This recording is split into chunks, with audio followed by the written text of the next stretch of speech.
प्यारे साथियों, महेश गुरुजी की क्लास में आपका स्वागत है। साथियों, आज के इस वीडियो में अंग्रेजी के जो बेसिक लर्नर्स हैं, जो अंग्रेजी सीखना शुरू करना चाहते हैं बट उनको इंग्लिश से डर लगता है, या जिनको अपनी लाइफ में अंग्रेजी नहीं सीख पाने का मलाल है, एज कोई भी हो, वो अब भी अंग्रेजी सीखना चाहते हैं लेकिन अंग्रेजी से डर लगता है, तो आज के वीडियो में आपका वो डर दूर हो जाएगा। क्यों? क्योंकि अंग्रेजी मतलब तीन बातें, तीन चीजें। अगर वो तीन चीजें आपके पकड़ में आ गई तो अंग्रेजी भी पकड़ में आ जाएगी। कैसा भी सेंटेंस हो आप आराम से बोल लोगे, लिख लोगे। मैंने यहाँ पे साफ लिखा है अंग्रेजी। अब देखिए, अंग्रेजी का मतलब सेंटेंस है, तो अंग्रेजी मतलब तीन चीजें, सेंटेंस मतलब तीन चीजें। तो सेंटेंस मैंने क्यों लिखा? देखिए, आप कुछ भी सीख लो, निष्कर्ष तो सेंटेंस पे ही आएगा ना। जैसे आप बोलोगे तो एक सेंटेंस होगा, लिखोगे तो एक सेंटेंस होगा, पढ़ोगे तो एक सेंटेंस होगा। तो सेंटेंस पकड़ लिया तो अंग्रेजी पकड़ ली। और आज के वीडियो में तीन ऐसी ट्रिक बताऊंगा, तीन ऐसी चीजें बताऊंगा जो किसी भी सेंटेंस के अंदर पाई जाती है। बस हमको उन पे फोकस करना है। तो ठीक है, वीडियो शुरू करते हैं, वीडियो को लास्ट तक देखना। तो चलिए अब आपको बताते हैं कि अंग्रेजी में तीन चीजें मेन क्या होती हैं। देखिए, सेंटेंस कैसा भी होगा अंग्रेजी का, लेकिन उसके अंदर ये तीन चीजें जरूर पाई जाएंगी, और ये है सब्जेक्ट, वर्ब और अदर वर्ड्स। अब आपके मन में आ रहा होगा कि इसमें ऐसी क्या खास बात है, ये तो बहुत नॉर्मल सी बात है, ये तीन चीजें होती है। लेकिन ध्यान रखना, ये तीनों चीजें कई बार अलग अलग शक्ल में, अलग अलग रंग रूप में हमारे सामने आ जाती है, हम कंफ्यूज हो जाते हैं। कहने का मतलब है, मैंने वीडियो की स्क्रिप्ट उसी तरह से तैयार की है कि आपको ज्यादा से ज्यादा नॉलेज मिले और सेंटेंस में वो तीन चीजें आप आसानी से पता लगा लो, ताकि सेंटेंस आपके लिए सरल हो जाए। तो ठीक है, अब शुरू करते हैं। लेकिन शुरू करने से पहले एक छोटी सी खास जानकारी। देखिए, यदि आप इंग्लिश ग्रामर को सीक्वेंस सीरीज में, यानी आप चाहें कि सारे टॉपिक आपको एक जगह मिल जाए सीरियल वाइज, 1 बाय 1 करके, तो प्ले स्टोर पर जाइए, महेश गुरुजी एप्लीकेशन को डाउनलोड कीजिए। उसके पेड कोर्स में आपको एक कंप्लीट इंग्लिश ग्रामर कोर्स मिलेगा, जिसमें हमने सारी इंग्लिश ग्रामर को, सारे टॉपिक्स को सीरियल वाइज 1 बाय 1 करके कवर किया है विद पीडीएफ नोट्स। उस कोर्स की नाम मात्र की फीस है, आप चाहे तो परचेज कर सकते हैं। और यदि परचेज नहीं करना चाहते, मैं कभी किसी को फोर्स नहीं करता, यूट्यूब पर आपका वेलकम है। आज का वीडियो बहुत ही मस्त है, बहुत ध्यान से देखना, और हाँ, पेन कॉपी साथ में रखना। कई बार मैं ऐसे वर्ड बोलूंगा जो आपको अजीब लगेंगे, आप उनको नोट कर लेना। तो चलिए शुरू करते हैं। देखिए, पहला सेंटेंस है Rahul is my friend. Rahul मेरा दोस्त है। अब इस सेंटेंस में हमें तीन चीजें देखें। तो देखिए, इसमें सब्जेक्ट है राहुल। अब पहले मैं सब्जेक्ट की बात कर लूं। सब्जेक्ट कौन होता है? बहुत छोटी सी बात है। देखिए, किसी भी सेंटेंस में सब्जेक्ट वो होता है जिसके बारे में कुछ बताया जाए। दो बातें, या तो कुछ बताया जाए कि भाई राहुल क्या है, मतलब राहुल की कोई जानकारी, कोई विशेषता बताई जाए, राहुल के बारे में कुछ बताया जाए, राहुल कोई काम ना करे। और दूसरा ऐसा होता है जिसमें राहुल के बारे में यह बताया जाएगा कि राहुल क्या कर रहा है। तो ध्यान रखना, जिसके बारे में कुछ बताया जाए या जो कुछ करे वो सब्जेक्ट होता है। और ध्यान रखना, ये मोस्ट ऑफ शुरू में आता है। बट अब इसकी शक्ल कैसे बदल जाएगी, ये कैसे कंफ्यूज कर देगा? ये ऐसे कर देगा कि ये एक वर्ड का हो सकता है, 2 वर्ड का हो सकता है, 3 वर्ड का हो सकता है, 5-6 वर्ड का हो सकता है, और कई बार ये शुरू में भी नहीं आता। तो है ना काम की बात, ये चीज आपको यहां पे इन 6 सेंटेंस में पता चलेगी। तो ये मोस्ट ऑफ तो शुरू में आता है। तो देखिए, सब्जेक्ट को कैसे पहचाने? जो वर्ब है ना, उससे 2 क्वेश्चन कर ले कि वो क्या है या फिर वो क्या कर रहा है, वही सब्जेक्ट है। तो देखिए, Rahul is my friend, Rahul मेरा दोस्त है। तो मेरा दोस्त कौन है? राहुल है। कौन से आया ना, कौन है? राहुल है। तो राहुल सब्जेक्ट हुआ। अब देखिए, सब्जेक्ट के बाद इज क्या है? इज वर्ब है। अब आप में से बहुत से लोग ये कहेंगे इज तो हेल्पिंग वर्ब है। ऐसा नहीं है। देखिए, चाहे हेल्पिंग वर्ब हो, चाहे मेन वर्ब हो, चाहे मॉडल वर्ब हो, ये सब के सब ग्रामर की भाषा में वर्ब कहलाती है। अब यहाँ पे देखिए, इज के बाद कोई और मेन वर्ब नहीं है, तो यहाँ पे is he verb, main verb count होगा। ये इज यहाँ पे मेन वर्ब है, ठीक है, एक लिंकिंग वर्ब है। अच्छा, माय फ्रेंड क्या है? अदर वर्ड है। सब्जेक्ट और वर्ब को छोड़कर जो बचे वो अदर वर्ड है। अब अगर मैं थोड़ी सी ग्रामर की भाषा की बात करूं तो माय फ्रेंड क्या है? ये कंप्लीमेंट है। अब कंप्लीमेंट क्या होता है? तो देखिए, कंप्लीमेंट ऐसे सेंटेंस में पाया जाता है जिसमें कोई एक्शन नहीं होता, सब्जेक्ट के बारे में कोई जानकारी दी जाए, उसकी कोई विशेषता बताई जाए, वो कंप्लीमेंट होता है। हम सरल शब्दों में कह सकते हैं कि जो सब्जेक्ट है ना, वही कंप्लीमेंट है। कैसे? Rahul is my friend, Rahul ही मेरा दोस्त है, मेरा दोस्त ही राहुल है। अब मैं कहूं राहुल इज ऑनेस्ट, राहुल ईमानदार है, तो राहुल ईमानदार है, ईमानदारी राहुल है। तो ध्यान रखना, जो कंप्लीमेंट होता है, ग्रामर की भाषा है कंप्लीमेंट, और ये सिंपल सेंटेंस में पाया जाता है। और ध्यान रखना, एक सब्जेक्ट को एक कंप्लीमेंट से जो चीज लिंक करती है ना, वो लिंकिंग वर्ब कहलाती है। वैसे तो इज मेन वर्ब है ना, ये हेल्पिंग वर्ब भी होती है जब इसके पास कोई और मेन वर्ब आएगी, लेकिन ऐसे सिंपल सेंटेंस में is, am are, was were linking verb कहलाती है, क्योंकि ये लिंक करती है सब्जेक्ट को उसके कंप्लीमेंट से। कंप्लीमेंट क्या हुआ सरल शब्दों में, जो सब्जेक्ट है वही कंप्लीमेंट है, यानी उसी का दूसरा नाम हो गया सरल शब्दों में। ये मोस्ट ऑफ कोई नाउन होता है या फिर कोई एडजेक्टिव होता है। यहाँ पे नाउन है, राहुल कौन है, माई फ्रेंड। माई फ्रेंड क्या हुआ, नाउन हुआ। अगर मैं कहूँ राहुल इज ऑनेस्ट, राहुल ईमानदार है। राहुल इज रिच, राहुल अमीर है। राहुल इज पुअर, राहुल गरीब है। राहुल इज टायर्ड, राहुल थका हुआ है। तो देखिए रिच, पुअर, टायर्ड ये सब क्या है, ये एडजेक्टिव है। या फिर Rahul is our neighbour, Rahul हमारा पड़ोसी है, तो नाउन हो गया। तो कहने का मतलब है सीधी भाषा में तो ये अदर वर्ड है, ठीक है। अब अगला सेंटेंस देखो, अवर English teacher is teaching us English, हमारा इंग्लिश टीचर हमें इंग्लिश पढ़ा रहा है, ठीक है। एक सेंटेंस हमारे सामने आया। अब हमें इस सेंटेंस में सब्जेक्ट, वर्ब और अदर वर्ड को खोजना है। तो देखिए अब इसमें सब्जेक्ट क्या हुआ। अब बहुत से लोग क्या समझते हैं कि पहला वर्ड सब्जेक्ट होता है, ऐसा नहीं होता। वर्ब से पहले सब्जेक्ट होता है। अवर इंग्लिश टीचर ये पूरा सब्जेक्ट है, ठीक है, हमारा अंग्रेजी का अध्यापक। अब यहां पर देखिए मेन जो हेड वर्ड है वो तो टीचर है, लेकिन इससे संबंधित इसके बारे में कुछ और जानकारी देने वाले कुछ वर्ड और आए, वो दो वर्ड है। एक तो वो जो टीचर है ना वो इंग्लिश का है और वो हमारा है, ठीक है। तो आवर इंग्लिश टीचर, हमारा इंग्लिश टीचर, ये पूरा एक नाउन फ्रेज हुआ। तो जो हमारा सब्जेक्ट है ना वो एक नाउन हो सकता है या कोई प्रोनाउन हो सकता है या फिर नाउन फ्रेज हो सकता है। ये नाउन फ्रेज हो गया, इसमें हेड वर्ड टीचर है, तो हमारा सब्जेक्ट ऐसा भी हो सकता है। उसके बाद बड़े आ गए, सब्जेक्ट हमारा कंप्लीट हो गया। वर्ब, अब देखिए वर्ब यहाँ पे इज और टीचिंग। अब आप कहोगे यहाँ पे तो इज अकेला था, ठीक है, वर्ब था, और यहाँ पे इज वही इज है, लेकिन यहाँ पे हेल्पिंग वर्ब है। और दूसरा टीचिंग, पढ़ा रहा, टीच होता है पढ़ाना, मेन वर्ब है, तो इज टीचिंग पूरा वर्ब में काउंट होगा, क्योंकि हेल्पिंग वर्ब मेन वर्ब मिलकर के दोनों जब सेंटेंस की डेफिनेशन चलती है ना तो वर्ब ही काउंट होते हैं, ठीक है। अब ध्यान रखना, जिस सेंटेंस में हेल्पिंग वर्ब और मेन वर्ब दोनों पाए जाएंगे ना उसमें कोई ना कोई एक्शन होगा, क्योंकि सेंटेंस मोस्ट ऑफ दो ही तरह के होते हैं। एक तो सिंपल सेंटेंस जिनमें सब्जेक्ट के बारे में सिर्फ कोई जानकारी दी जाए कि वो क्या है या कैसा है, उसका मूड कैसा है। जैसे राहुल इज हैप्पी, राहुल खुश है, तो उसका मूड बता दिया, लेकिन एक्शन नहीं हुआ। तो एक तो नॉन एक्शन वाले सेंटेंस, सिंपल सेंटेंस, और दूसरे एक्शन वाले सेंटेंस जिसमें कर्ता के द्वारा कोई काम होना बताया जाए। तो इसमें काम होना क्या बताया गया कि हमारा टीचर इज टीचिंग, पढ़ा रहा है, हेल्पिंग वर्ब मेन वर्ब मिलकर के दोनों वर्ब काउंट होंगे। अब देखिए किसे पढ़ा रहा है, अस, हमको, और क्या पढ़ा रहा है, इंग्लिश पढ़ा रहा है, ये अदर वर्ड हो गए। अभी जो अदर वर्ड है ना, देखिए इनको थोड़ा मैं ग्रामर की भाषा में बोलूं तो ये ऑब्जेक्ट है, और ऑब्जेक्ट भी यहाँ पे दो आ गए। क्यों, अब ऑब्जेक्ट को कैसे पहचाने। अब देखिए ऑब्जेक्ट पहली बात तो उसी सेंटेंस में मिलेगा जिसमें कोई एक्शन वर्ब होगी, यानी कोई काम का होना बताया जाएगा। और उसको कैसे पहचाने, वो देखिए पहली बात तो है कि वर्ब के जस्ट बाद मिलेगा।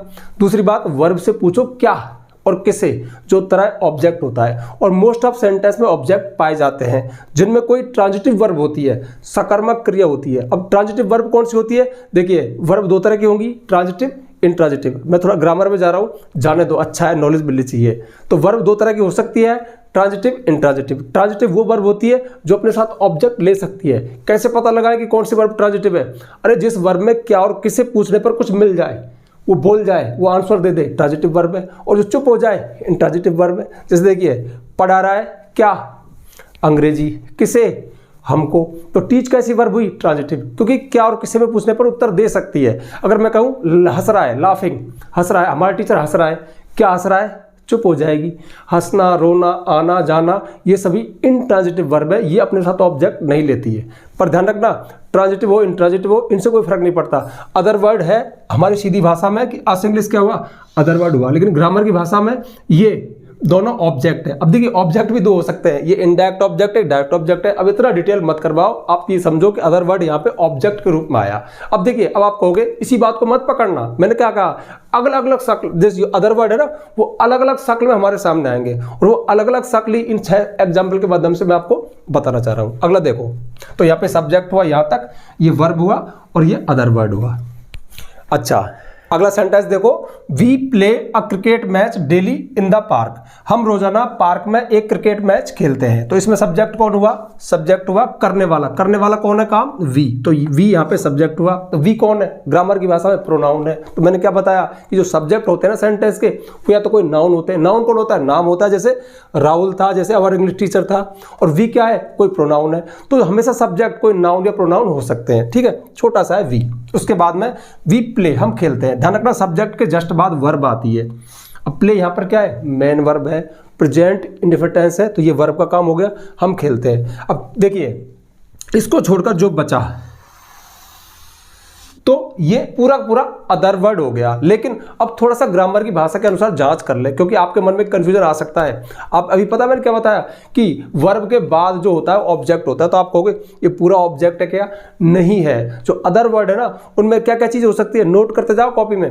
कंप्लीमेंट, वो तो सिर्फ ऐसे सेंटेंस में होते हैं जिनमें कोई लिंकिंग वर्ब पाई जाती है, यानी सिर्फ is am are was were ही होगा और कुछ नहीं होगा, और सब्जेक्ट के बारे में कुछ बताया जाएगा, उसको दूसरा नाम दिया जाएगा या उसकी कोई विशेषता बताई जाएगी।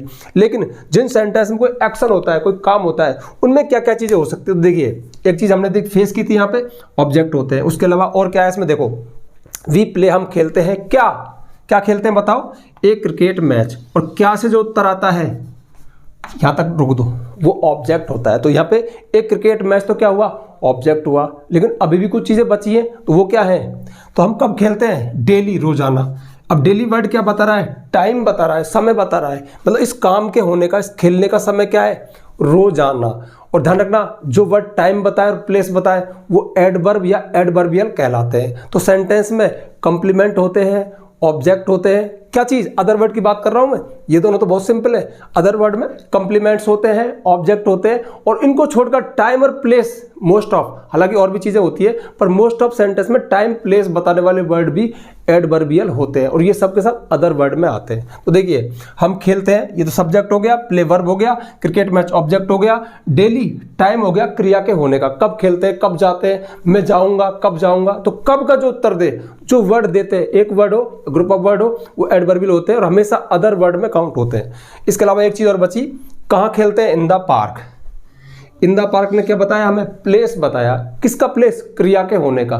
ध्यान रखना, एक छोटी सी बात सुन लो यार, किसी भी सेंटेंस में ज्यादातर जो वर्ड है ना, वो एडवर्ब या एडवर्बियल होते हैं। और एडवर्ब या एडवर्बियल ऐसे वर्ड होते हैं जो वर्ब के बारे में जानकारी देते हैं। मोस्ट ऑफ, मतलब वर्ब से रिलेटेड वो चीजें होती है, क्रिया कहाँ हुई, क्यों हुई, कब हुई, सब के सब एडवर्ब या एडवर्बियल है। ठीक है, ग्रामर की भाषा में इनको एडवर्बियल कहते हैं। अब ये एक वर्ड के हो सकते हैं और ये ग्रुप ऑफ वर्ड्स हो सकते हैं। जैसे डेली भी एक एडवर्ब है, क्रिया के बारे में बता रहा है।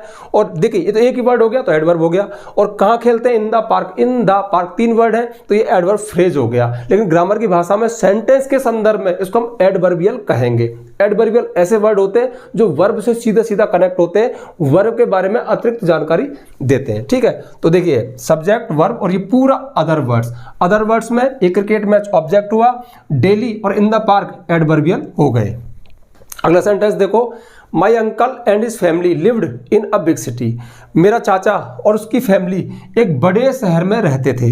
अब बताइए, इसमें सब्जेक्ट कौन है? अब आप कहोगे माई अंकल, लेकिन रुको, वर्ब कहाँ है? लिव्ड रहते थे। उससे पहले पहले जो भी है वो सब्जेक्ट है। यहाँ पर हमारा सब्जेक्ट कंपाउंड सब्जेक्ट है, यानी एक नहीं है, 2 हैं। एक तो मेरा अंकल है और एंड से जो जुड़ा वो भी तो रहता है ना, उसकी फैमिली। तो ये पूरा सब्जेक्ट हुआ। मैं सब्जेक्ट जानबूझ कैसे दे रहा हूं, ताकि आपको नॉलेज मिले कि सब्जेक्ट भी ऐसे से होते हैं। एक कंपाउंड सब्जेक्ट है, संयुक्त करता है, क्योंकि इसमें एक नहीं 2 व्यक्तियों की बात है। और भी हो सकता था, जैसे my uncle comma his family and their friends, तो वहां तक सब्जेक्ट है। तो जिनके बारे में बात की जाए, जिनके बारे में कुछ बताया जाए या जो कुछ करें, वो सब्जेक्ट होते हैं। ठीक है, 1 वर्ड हो सकते हैं, 2 वर्ड, 3, 4, 5 वर्ड हो सकते हैं। अब देखिए, ये तो हो गया हमारा सब्जेक्ट। और कैसा वर्ड है ग्रामर की भाषा में? Compound subject. उसके बाद लिव्ड रहते थे, सीधा सीधा वर्ब है, ये तो समझ में आ गया।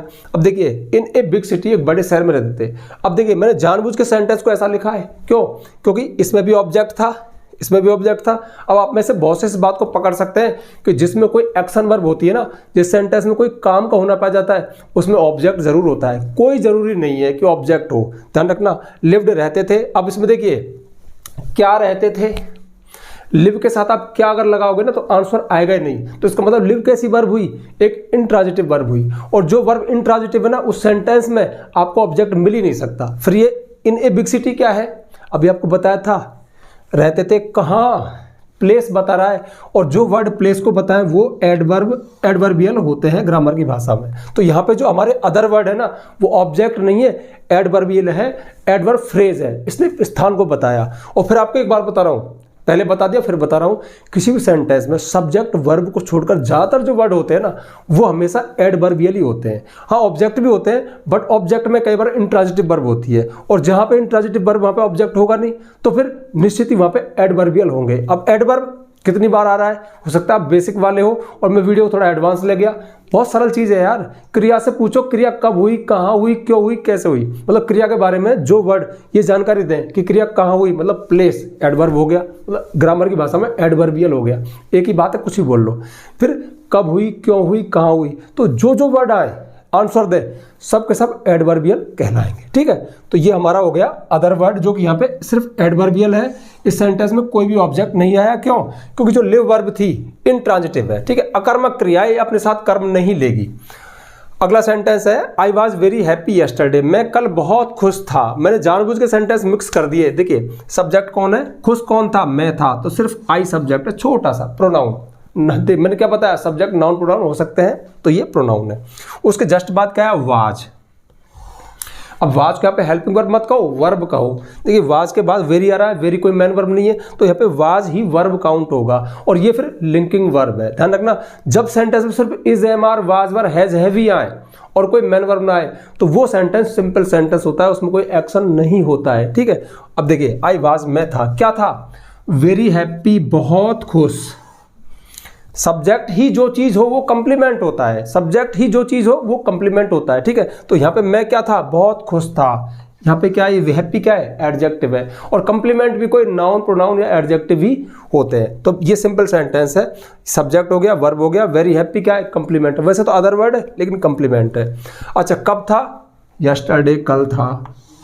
तो जिस सेंटेंस में कंप्लीमेंट होते हैं उसमें भी एडवर्बियल हो सकते हैं, क्योंकि टाइम बता रहा है खुश होने का, कल था, तो यस्टरडे वर्ड क्या है, एडवर्बियल है। वैसे ये एडवर्ब है क्योंकि एक ही वर्ड है, अगर ये ग्रुप ऑफ वर्ड में होता तो एडवर्ब फ्रेज होता, लेकिन सेंटेंस के संदर्भ में एडवर्ब को या एडवर्ब फ्रेज को हम एडवर्बियल कहते हैं। ठीक है, तो ये समझ में आ गया होगा आपको। नेक्स्ट देखिए, next week my father will go to America, अगले सप्ताह मेरे पिता अमेरिका जाएंगे। सब्जेक्ट क्या है, next week, America next week जाएगा क्या, क्यों, जानबूझ के मैंने घुमा दिया इसको, ताकि आप अब तक आप क्या समझ रहे थे, अच्छा सब्जेक्ट शुरू में आता है, शुरू में नेक्स्ट वीक आया, तो क्या ये सब्जेक्ट नहीं है, ये क्या है, ये तो टाइम है, ये तो एडवर्बियल है। तो यहाँ से आपको एक नई चीज़ पता लगी होगी कि सेंटेंस में एडवर्बियल यानी टाइम को बताने वाले वर्ड शुरू में भी आ सकते हैं। ऐसा कब होता है, जब हम जोर दें कि भाई तेरे पापा अगले सप्ताह क्या करेंगे, तो अगले सप्ताह मेरे पापा अमेरिका जाएंगे, तो आपने जोर दिया समय पे। तो ध्यान रखना ये थोड़ी छूट मिली हुई है कि आप टाइम को सेंटेंस के शुरुआत में लगा सकते हो, बट एक शर्त है आपको कॉमा लगाना पड़ेगा, तो आपने कॉमा लगा दिया। ठीक है, ये comma. Next week my father will go to America, America कौन जाएगा, माय फादर, तो जो अमेरिका जाएगा वही सब्जेक्ट है, तो ये सब्जेक्ट देखो यहाँ पे दूसरे नंबर पे आ गया। ऐसा भी होता है। ठीक है, तो इसलिए तो मैं कह रहा था कि ये चीज़ें अलग अलग शक्ल में हमारे सामने आएंगी, हमको इनको आइडेंटिफाई करना आना चाहिए। तो माय फादर सब्जेक्ट हुआ, ओके।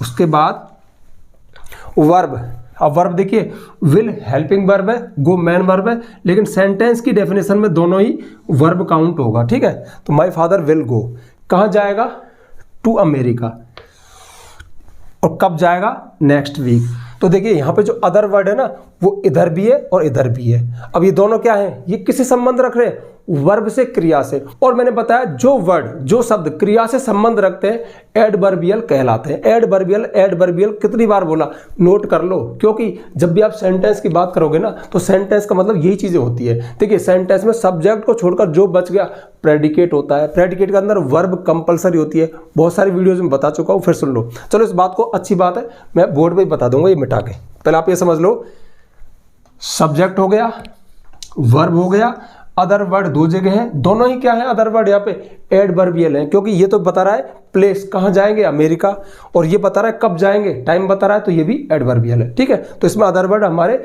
ऑब्जेक्ट नहीं है। अब देखिए ऑब्जेक्ट क्यों नहीं है, विल गो जाएंगे, क्या जाएंगे, जिस वर्ब में क्या ना लगे, किसे ना लगे, वो इंट्रांजिटिव वर्ब होती है। तो और इंट्रांजिटिव वर्ब जिस सेंटेंस में होगी उसमें ऑब्जेक्ट नहीं पाया जाएगा। ऑब्जेक्ट हमेशा उसी सेंटेंस पाया जाएगा जिसमें कोई ट्रांजिटिव वर्ब हो। और ट्रांजिटिव वर्ब को कैसे पहचानते हैं, जिसमें क्या और किसे लग जाए। जैसे देखो मैं लिखता हूँ, अब पूछो क्या, उत्तर आ सकता है। मैं लेटर लिखता हूँ, मैं स्टोरी लिखता हूँ, मैं पोएम लिखता हूँ, तो कुछ ना कुछ आ जाएगा ना उत्तर, तो ऑब्जेक्ट हो सकता है। दूसरी बात, अगर मैं कहूँ मैं हंसता हूँ क्या, मैं रोता हूँ क्या, मैं जाता हूँ क्या, मैं आता हूँ क्या, तो इनमें क्या नहीं लग रहा ना। जैसे अभी एक आई थी लिव, रहता हूँ क्या, तो क्या नहीं लगेगा, इसका मतलब इनमें ऑब्जेक्ट नहीं पाया जाएगा। तो ये बहुत सिंपल सी बात आपको समझ में आ गई होगी। तो ये भी आपको क्लियर हो गया। अब मैं आपको थोड़ा सा पूरे सेंटेंस को एक साथ बता दूं, थोड़ी ग्रामर की भाषा के अनुसार इसको हटा देता हूं, ठीक है।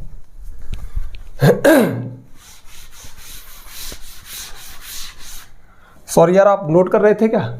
चलो ठीक है, कोई बात नहीं, वीडियो को बैक करके देख लेना। देखिए सेंटेंस कैसा भी होगा उसके अंदर मेनली दो चीज होती है, एक तो सब्जेक्ट होता है और दूसरा होता है जो बचा वो सब प्रेडिकेट होता है, ठीक है।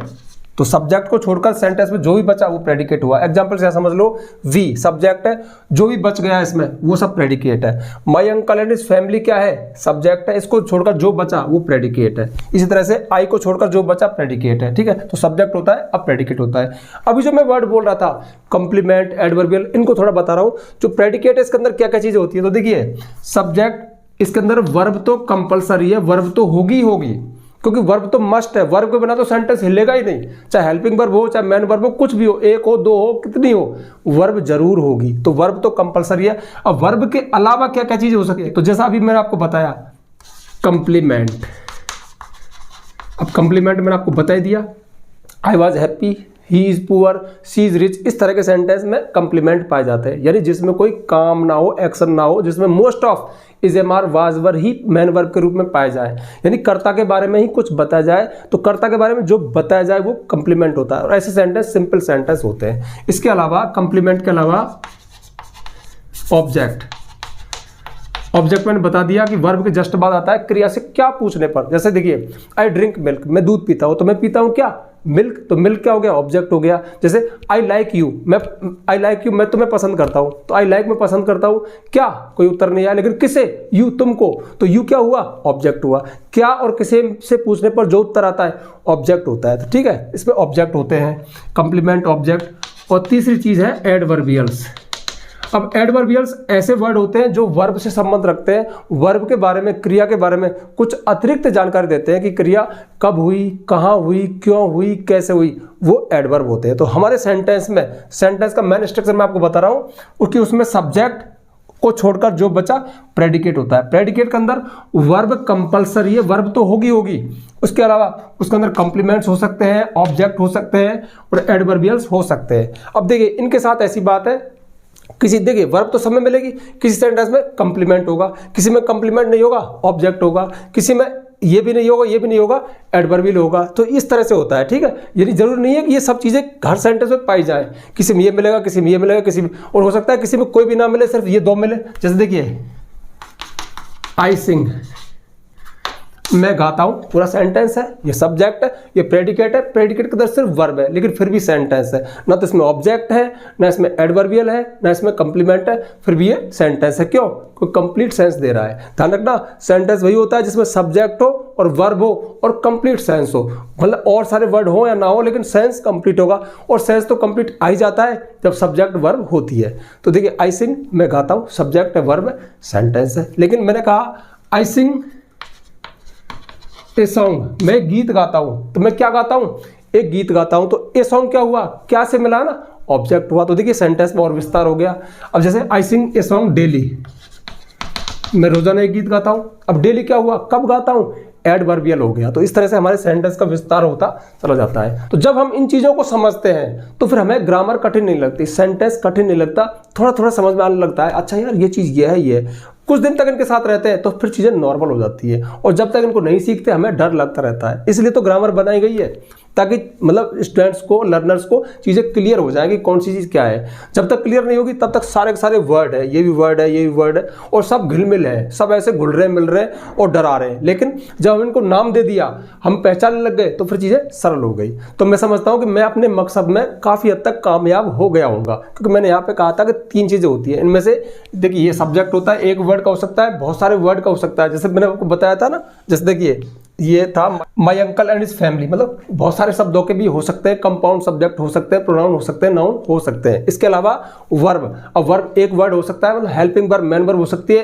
एक सिंगल वर्ब हो सकती है। अगर सिंगल ही है और कुछ बताया गया तो वो वर्ब ग्रामर की भाषा में लिंकिंग वर्ब कहलाती है, जो most of is am are वहां पर होती है। इसके अलावा जो अदर वर्ड्स है ये थोड़ा पेज घुमाते हैं, इनको मैंने खोल दिया। अदर वर्ड में क्या क्या चीज हो सकती है, कंप्लीमेंट्स, ऑब्जेक्ट्स और एडवर्बियल्स। ये आपके सेंटेंस की पूरी रामायण मैंने पूरी कर दी। हालांकि इस पर मैंने और भी वीडियो बनाई है, लेकिन कहीं ना कहीं घुमा फिरा के मैंने आपके लिए चीजें सरल कर दी, शॉर्ट कर दी। तो ये था सेंटेंस का ज्ञान, अंग्रेजी का ज्ञान, अंग्रेजी का सबसे बेसिक ज्ञान जो हर लर्नर के पास जरूर होना चाहिए। ठीक है, तो आपने काफी चीजें नोट भी कर ली होंगी, खुशी की बात है। तो ठीक है, अब वीडियो को समाप्त करते हैं। और हाँ, जाने से पहले अगर आपको जो भी चीजें मैंने बताई ये डिटेल में चाहिए तो फिर से एक बार आपको रिकमेंड ही करूंगा, फोर्स नहीं करूंगा।